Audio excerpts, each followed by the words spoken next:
If you could pick only one exercise.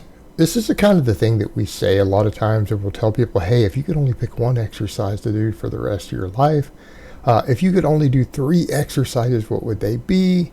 Hey, is there a best exercise for this goal? This is the sort of question a lot of times we ask, and I've done it also myself. And the reason for that is that this is an extremely helpful mentality for the novice lifter to take. Unfortunately, it is a bad mentality to maintain as you become more advanced. And people need to understand the reasoning for this and the difference here. Because oftentimes I will push, and many people out there, very successful coaches will push training minimalism towards the novice lifter. And even for me with my coaching clients, the number of exercises they do is largely determined by how advanced they are and what equipment they have access to. But I mean, I have people who don't do that many different exercises.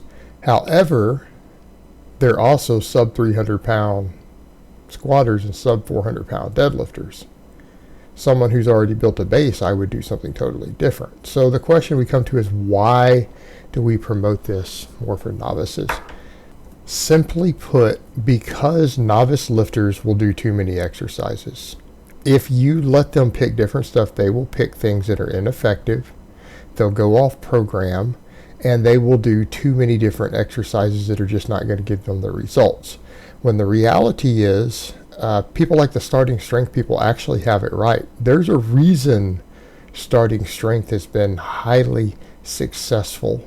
It's a reason it's a highly successful program. It focuses on the basics and only the basics, and essentially teaches you that anything but the basics is bad. Anything but the basics is bad. Not good. Not a good use of your time.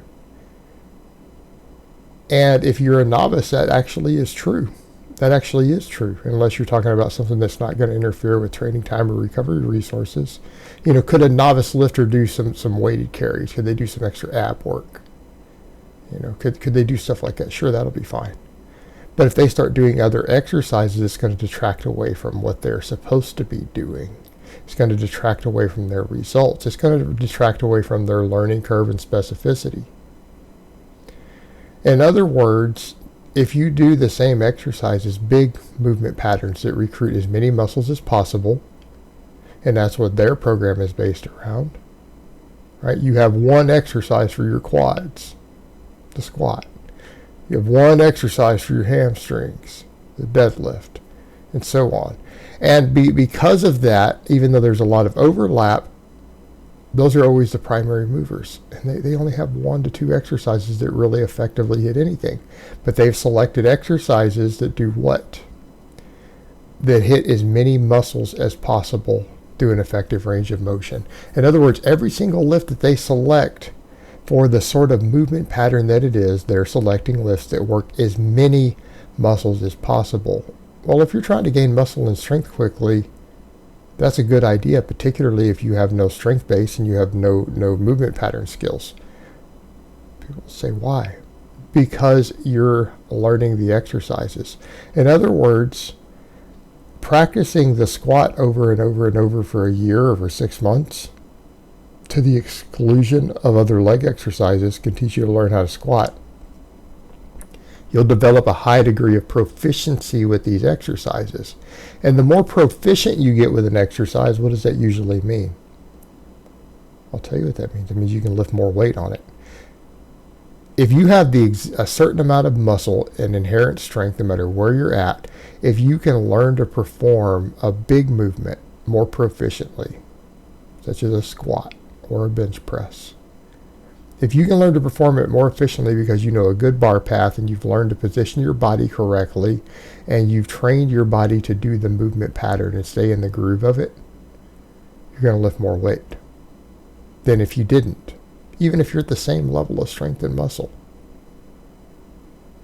Well, what does that mean? Well, that means more tension, more muscle fiber recruitment. That means you're going to get bigger and stronger faster. You're going to get more gains.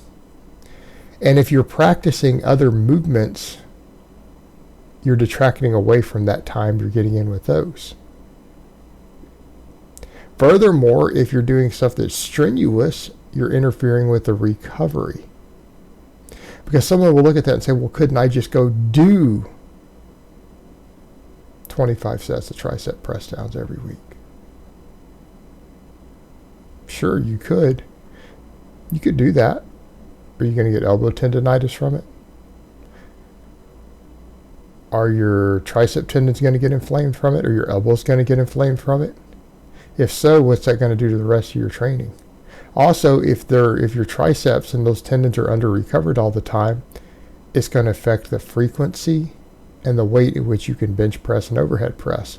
So while that might work for the novice lifter to give their triceps a nice pump all the time,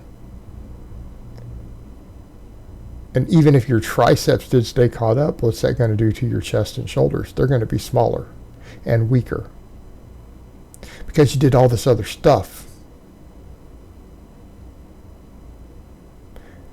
Right? That's a problem. And as a novice lifter, you don't really have large differences in the volume and distribution of your training stimulus to your body the same way a more advanced lifter does. Exercise variation is not really that useful for a novice lifter. It's minimally useful, not saying it can't be useful, and I want people to understand that difference. Minimally useful is not the same as useless. What it does mean, though, is that it might be a waste of your recovery resources because the minimal usefulness of it detracts away from the specificity of the main stuff that you're doing. Therefore, you get less results from doing it, potentially. That's the problem. And if you're inexperienced, you're going to pick the wrong exercises. Now, this mentality has to go away for more advanced lifters. A more advanced lifter can't say, hey, if I can only do one exercise, I don't know, I guess it'd be the deadlift, right, for me. But what is a deadlift? For me, the deadlift is like 8 different exercises. Deadlift is just picking up a heavy weight off the floor. My sumo deadlift a deadlift? Yeah. My sumo against bands a deadlift? Yeah. Is my sumo against chains a deadlift? Yep. Is my deficit sumo with chains a deadlift? Yep. How about my conventional versions of all those? Yep. How about when I do my trap bar? It's all a deadlift. Great. Hey, I could do a lot with just the deadlift. Still not enough, but I could do a lot. I'd be generally strong if I did nothing but those. Does my box squat count as a deadlift? I mean, it's the same movement as a sumo deadlift, and it's from a dead stop. That gives me a lot of variations. But the point we come over to, advanced lifters need variations. We benefit from variations. Not only because of the loading parameters and strength curves, but injury prevention, overuse injuries. And that's what people need to remember. Really strong people get overuse injuries way easier because we have to lift heavier weights to even maintain, even to only lose 10% of our strength per year. Stronger people have to do a lot of work. If you're an advanced lifter and you came in and you only did 2 work sets a week on a couple of your big lifts, your strength would regress. You wouldn't be able to even keep what you have. A novice lifter would get stronger. We would regress. We can't do stuff like that. We need not only to lift much heavier weights, we need more total volume. The weekly tonnage that a more advanced lifter accumulates is much, much higher. Accordingly, because we're oftentimes doing more total volume and much more tonnage with the same movement patterns, we accumulate localized overuse injuries faster, much, much higher rate than a novice lifter would ever dream of. We need these variations. Also, advanced lifters have our movement patterns down. In other words, we already know how to squat. I don't need to come in and squat for 10 sets every week to master the movement pattern. I could take 3 months off from doing the squat and come back in and still remember how to squat. All right.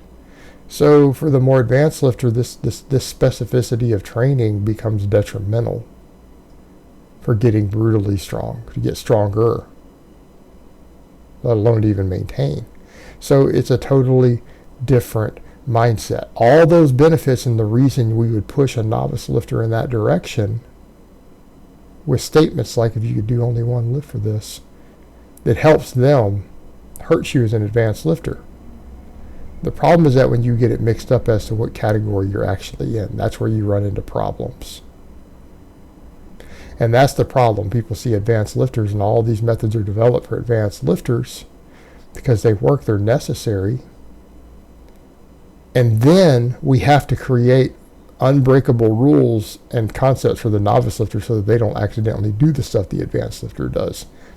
And then sometimes those get pushed back over, and advanced lifters think they're supposed to follow the same rules. And then they spin their wheels for 2 years straight and don't make any gains.